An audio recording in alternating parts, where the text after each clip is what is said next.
Bienvenue dans Corps de négociation.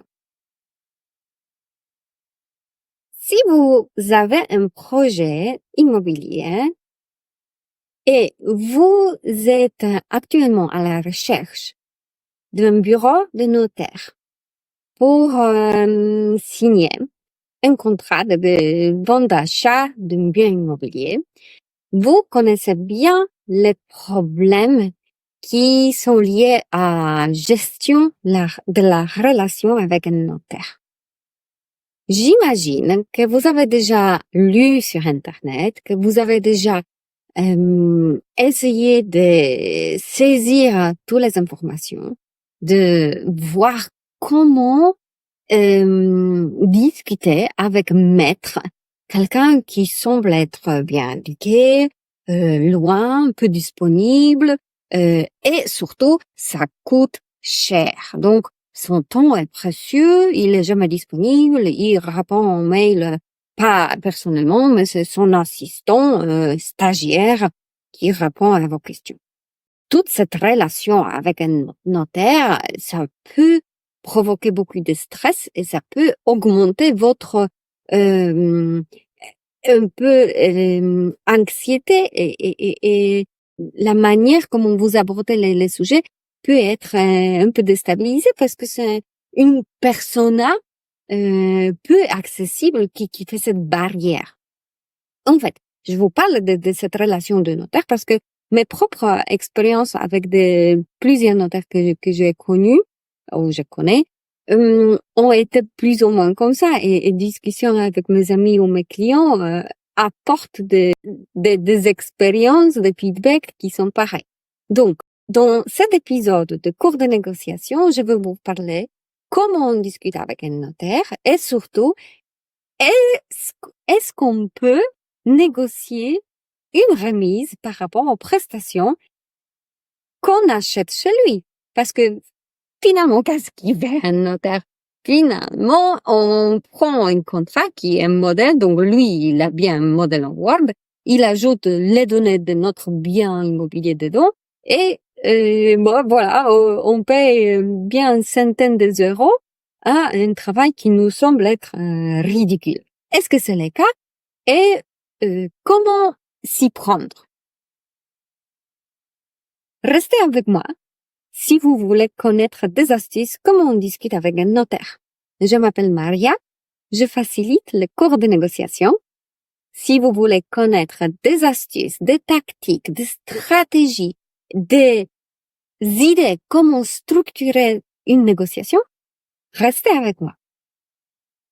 Donc, je vais vous raconter, récemment, j'avais cette idée de enregistrer tout un bonus et construire une liste de contrôle, une checklist avec tous les termes qui se trouvent dans un contrat achat-vente d'un bien immobilier. Les contrats qu'on signe chez notaire pèsent 1 kilo. C'est un contrat de 50 pages, plus des annexes, plus les cartes, plus les annexes qui sont copier-coller des actes. Donc, finalement, on arrive à 3 kilos de documents. C'est difficile à lire, en fait. Et je ne sais pas si vous avez déjà essayé, mais en fait, c'est une lecture pour s'endormir et pas pour s'exciter quelque part. Donc, il y a beaucoup d'argent dedans, ça coûte de blinde et pas possible à aller go through it, comme on pourrait dire en anglais, à passer par toutes ces bois de forêts, de terres, terminologie, des définitions ou manque de définitions, juste des phrases qui sont longues et peu compréhensibles. Donc, je suis actuellement en train d'enregistrer mon cours en ligne de la négociation immobilière et une des bonus dans ce cours, c'est exactement un guide PDF qui explique toutes les nuances, les phrases, les définitions et les clauses qui sont nécessaires qu'est-ce que ça veut dire, à quoi ça sert. Et tout ça m'a rendu consciente qu'en fait, il y a souvent des questions qui me demandent, OK, on peut négocier avec un agent immobilier, mais est-ce qu'on peut négocier aussi chez notaire?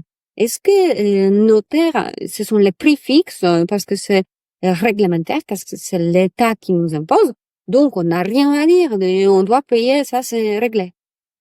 Et oui, on peut négocier aussi avec un notaire. Dans cette vidéo, je vais vous expliquer 3 éléments qui, tous ensemble, combinés, font la partie de rémunération de notaire. Bien évidemment, dans partie de tous ces 3, il y en a 2 qui ne sont pas négociables. Mais les derniers, le 3e, oui. Donc, allons-y.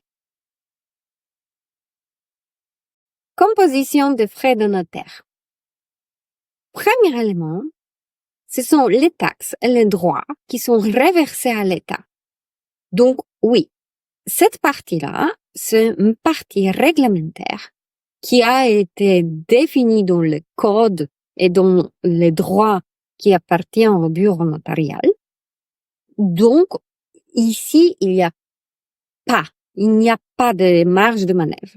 Ce sont des prix qui sont calculés par rapport à la location du bien, à la réglementation qui est dans une zone spécifique. Ça peut être lié à l'immeuble lui-même, ça peut être lié aux taxes qui est réglementaire par rapport au pays. Donc, ici, cette partie-là, je vous épargne. Il n'y a pas grand-chose à creuser. Donc, allons à la suivante. Partie numéro 2, ce sont les débours. Les débours, donc, on parle ici de frais dépensés au réel par les notaires pour pouvoir construire les dossiers. Donc, s'il fallait aller chercher l'extrait cadastral ou une carte, ou il y avait des frais qui étaient à l'État parce qu'il est allé à la mairie chercher un document. Donc, c'est vraiment un frais qui est réglementaire, versé au gouvernement. Cela, c'est à rembourser. Donc, dans cet état de figure, on trouve, par exemple, les choses qui doivent être aussi enregistrées, donc imprimées. Donc, peut-être il y a un support audiovisuel. Toutes ces choses que le notaire a achetées pour les besoins de bien construire le dossier, il n'y a pas de marge de manœuvre. On pourrait éventuellement demander en amont quelle est la fourchette, combien on envisage que va se coûter, est-ce que c'est beaucoup, quel est le pourcentage dans tous les frais combinés de la rémunération totale. Si ce sont les débours, on les rembourse au réel. Et maintenant, on arrive à la partie la plus intéressante, 3e élément qui construit les frais totaux d'un notaire. Cette partie-là s'appelle les émulations. Cette rémunération, sont des pourcentages qui s'appliquent directement à la valeur d'un bien immobilier. Donc, le notaire peut accorder une remise de maximum de 20% d'une valeur d'un bien immobilier qui excède 100 000 euros. Et normalement, si on achète pas un garage ou une place de parking, mais un appartement, une maison, on dépense plus que 100 000 euros. Donc, il y a quand même 20% de marge par rapport au prix si le prix excède 100 000 euros. 20%, ça semble beaucoup. Bien évidemment, on ne parle pas de 20% de 100 000, c'est 20 000 euros. On parle de 20% de partie rémunération.